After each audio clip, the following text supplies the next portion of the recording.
नमस्कार, मैं रोशन जायसवाल। आप देख रहे हैं बलिया आजकल। इस वक्त आवास विकास कॉलोनी में हम टीडी कॉलेज के छात्र संघ के अध्यक्ष रहे देवेंद्र सिंह के घर पे मौजूद हैं, जहां आज राजनीतिक हस्तियां भी पधारी हैं।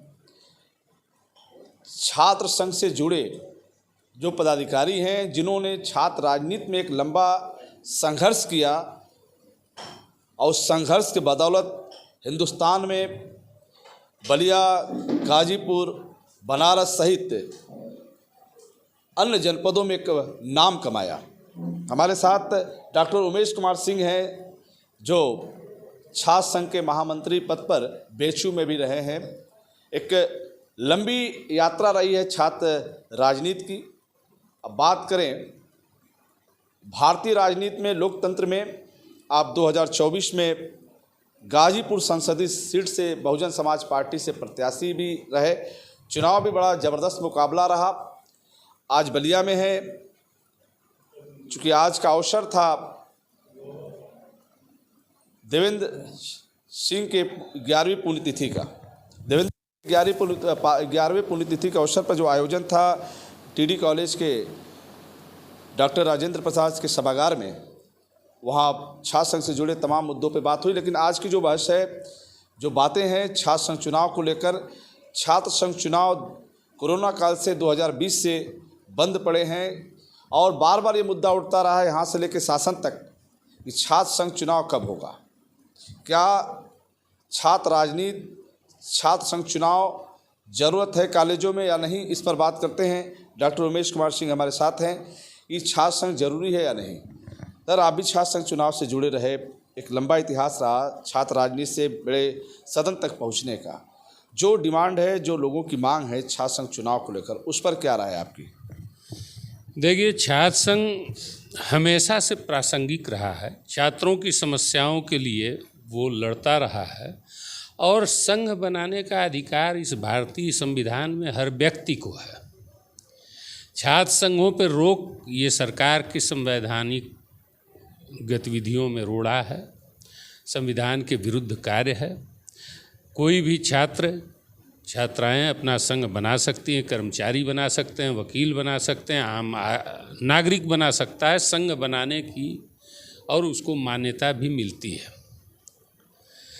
तो जब सरकार शिक्षा के बाजारीकरण के क्षेत्र में जब कदम रखी, फीसों की वृद्धि किया जाना था, निजी स्कूलों को संचालित किया जाना था, दोहरी शिक्षा व्यवस्था लागू की जानी थी, तो षड्यंत्रवश पूरे देश में सारी राजनीतिक ताकतें छात्र संघों को बदनाम करके, छात्र संघों के खिलाफ एक षड्यंत्र करके छात्र संघों को भंग करने का काम, यह दौर 1990 के दशक, मतलब 20वीं सदी के अंतिम दशक में ये चीज़ें शुरू हुई और आज तक अनवरत चल रही हैं। कभी करा दिया जाता है जब दबाव बढ़ता है, फिर कोई अवसर आता है तो बंद करा दिया जाता है। और उसके अभाव में आप आज देख रहे हैं कि पहले जो परीक्षाएं विश्वविद्यालय स्तर पे होती थी, चाहे वो BHU PMT हो या एम्स की हो या चंडीगढ़ PGI हो या IT हो या ISM धनबाद की हो, रुड़की की हो, कभी कोई पर्चा आउट नहीं होता था।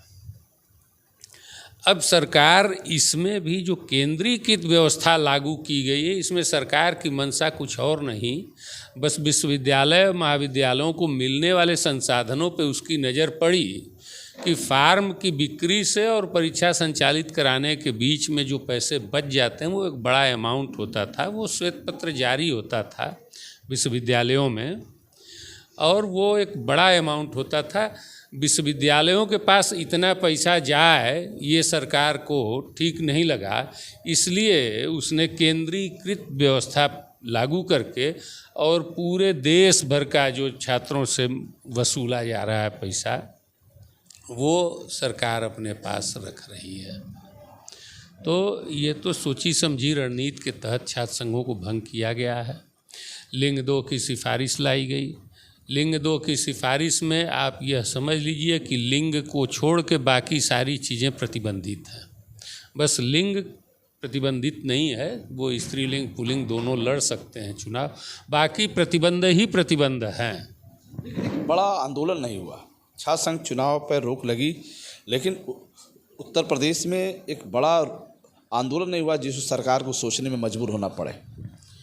राजनीतिक दलों ने बड़ी स्ट्रेटजी बना करके तमाम जातीय उन्माद फैला करके, धार्मिक और जातीय उन्माद फैला करके इन लोगों ने छात्रों की उस ताकत को कमज़ोर जरूर किया है। अब हर जातियों में अपने नेता ढूंढे जाने लगे और इसी को सोशल इंजीनियरिंग कही जाने लगी। तो यह भी एक षड्यंत्र है जो सरकार बड़े करीने से लगा रही है। और बड़े लोग जैसे ये जो क्षेत्रीय दल, राष्ट्रीय दलों का तो एक राष्ट्र धर्म भी होता है, लेकिन जो ये क्षेत्रीय दल हैं ये कुछ और नहीं, बड़े परिवारों का अपनी जातियों पे दबदबा मात्र है और ये कबीलाई संस्कृति की तरफ, कबीला सरदारों की तरफ व्यवहार करते हैं और कबीलाई संस्कृति को जन्म देते हैं। तो इस तरह के दल जो आ गए हैं राजनीति में, क्षेत्रीय दल, ये देश की एकता अखंडता के लिए, संप्रभुता के लिए घातक बन रहे हैं और निजी इंटरेस्ट में ये लोग कार्य कर रहे हैं और उन्माद फैलाने का काम कर रहे हैं। छात्र राजनीति से निकले लोग, बात करें हिंदुस्तान की राजनीति में, उत्तर प्रदेश की राजनीति में, एक उनकी भी एक भूमिका रही है। वो सरकारों में है, उनके तरफ से कोई आवाज़ निकलती है या नहीं? देखिए, भारतीय संविधान में, चूँकि मैं लॉ का भी विद्यार्थी रहा, लॉ में मैंने डॉक्टरेट किया है, इस देश में लोकतंत्र को राजतंत्र में बनाने की प्रक्रिया शुरू हो गई थी दल बदल अधिनियम ला करके संसद में। संसद के अंदर कोई दल नहीं होता, भारतीय संविधान में किसी दल का कोई जिक्र नहीं है और जिस संसद में दल न हो उस संसद में दल बदल कानून लाया गया। ये अपने आप में असंवैधानिक कानून था, लेकिन इस देश का दुर्भाग्य कि इस पे कोई भी राजनीतिक दल आवाज़ नहीं उठाई।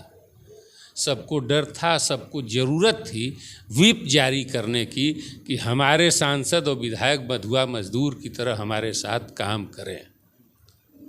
पहले जो आंदोलन होते थे में लाठी चार्ज होता था, भगदड़ मचती थी, लोग गिरफ्तारी देते थे, एक बड़ा आंदोलन होता था छात्र संघ चुनाव को लेकर, बहाली को लेकर, एक डिमांड को लेकर, समस्याओं को लेकर। कहीं ना कहीं वो आंदोलन अब ख़त्म होता जा रहा है। इस देश में जो आंदोलन हुए हैं वो छात्रों द्वारा ही चलाए गए हैं, चाहे 1967 का अंग्रेजी हटाओ आंदोलन रहा हो, जिसके कारण 8 राज्यों में कांग्रेस विरोधी सरकार बनी, या 1975, 76, 77 का वो जेपी आंदोलन रहा हो जिसमें पूरे देश में सरकार बनी, और विश्वनाथ प्रताप सिंह के आंदोलन में भी छात्रों ने बड़ा बढ़ चढ़ के हिस्सा लिया था। भ्रष्टाचार के खिलाफ एक लड़ाई जो चली थी, और उसके बाद जो एक परिवर्तन की और लड़ाई 2010, 11, 12 में तमाम